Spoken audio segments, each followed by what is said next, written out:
तक का जो ताज़ा अपडेट ये है कि जो रेस्क्यू ऑपरेशन है वो लगातार 12 घंटे से जारी है। रुक रुक कर कहीं ना कहीं जो मिट्टी सरकने का दौर अभी भी जारी है कुएं के अंदर, उसी के ही चलते रेस्क्यू ऑपरेशन में थोड़ा सा टाइम लग रहा है।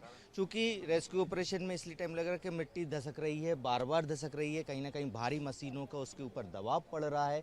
उसके कारण कुएं की चारों तरफ की पारें रुक रुक कर कुछ कुछ टुकड़ों में गिरती जा रही हैं, और उसके कारण यदि भारी मशीनों का उपयोग किया जा रहा है तो कहीं ना कहीं मिट्टी और भी धसक सकती है। ये एक कारण यहाँ पे रात भर से हमें देखने को मिल रहा है कि कुछ समय के लिए रेस्क्यू ऑपरेशन चलता है और चलने के बाद फिर थोड़ी देर के लिए रुक जाता है।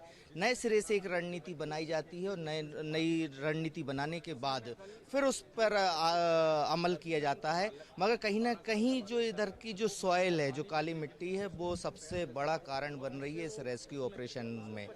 क्योंकि लगातार भारी मशीनों का दबाव वो मिट्टी नहीं झेल पा रही है। खेत की ये मिट्टी है और उस मिट्टी के कारण कुएं के चारों तरफ की मिट्टी बार बार गिरती है, उसको दोबारा से निकाला जाता है और फिर जब मशीनें आगे बढ़ती हैं तो फिर मिट्टी पर एक दबाव पड़ता है और फिर मिट्टी धसक जाती है। आपको लगता है कि कुछ रणनीति बदलने की जरूरत है प्रशासन? बिल्कुल, यहाँ पे जो रणनीति है वो कहीं ना कहीं कारगर नजर नहीं आ रही है। यदि यही रणनीति पर प्रशासन कार्य करता रहा तो समय और भी लग सकता है जुगल। क्योंकि जहाँ तक इस मिट्टी की बात करें कि जो खेत की मिट्टी है, ये जहाँ वजन सहन नहीं कर पाती, लगातार पानी इसमें भरा हुआ है, पानी सूखती जाती है और एक नीचे मलबे का रूप ले रही है। मलबे ये भी देखने में आ रहा है कि स्थानीय लोगों में काफी नाराजगी देखी जा रही है, नाराज हुए हैं गांव।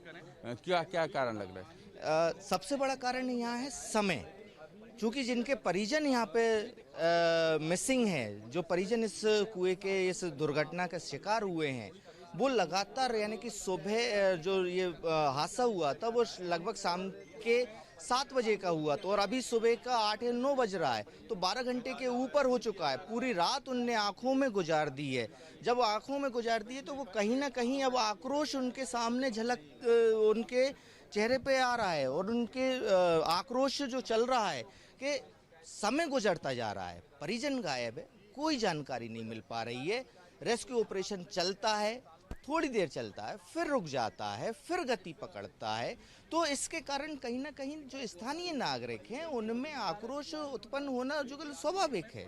निश्चित रूप से देखिए, दो बड़ी बातें कमलेश ने बताई हैं। पहली ये कि जो मिट्टी है वो लगातार धसक रही है, भारी मशीनें जब उस पर चलती हैं तो मिट्टी और धसकती है। इसके अलावा स्थानीय लोगों में नाराजगी है कि 12 घंटे से ज़्यादा हो चुके हैं और उनके परिजनों का अभी तक कोई जानकारी परिजनों की नहीं मिल पाई है। तो स्वाभाविक रूप से ये रेस्क्यू अभी जिस तरीके से अभी रेस्क्यू ऑपरेशन चल रहा है, उससे लगता है कि इसका समय और बढ़ेगा। जी जुगल, धन्यवाद आपका। नजर बनाए रहें, आप आपसे अपडेट लेते रहेंगे। तो रेस्क्यू ऑपरेशन लगातार जारी है और एक तरह से कहा जाए कि परिजनों का गुस्सा और परिजनों में जो चिंता है वो बढ़ती ही जा रही है, क्योंकि 12 घंटे बीत चुके हैं इस हादसे को और लगातार रेस्क्यू ऑपरेशन जारी है। जैसा हमारे संवाददाता कमलेश ने भी बताया कि रुक रुक कर रेस्क्यू किया जा रहा है और एक समान गति से ये रेस्क्यू नहीं चल रहा है, जिसके चलते अब परिजन वहां हंगामा भी कर रहे हैं। तो ग्राउंड जीरो पर बंसल टीम मौजूद है, बंसल न्यूज की टीम। 15 लोगों के लापता होने की आशंका अब भी जताई जा रही है और अभी कुछ ही देर पहले एक शव भी मिला है। और तस्वीरें आपको दिखा रहे हैं गंज बासौदा के लाल पठार से, जहां पर यह हादसा हुआ। 4 लोगों की मौत अब तक इस मामले में हो चुकी है। इस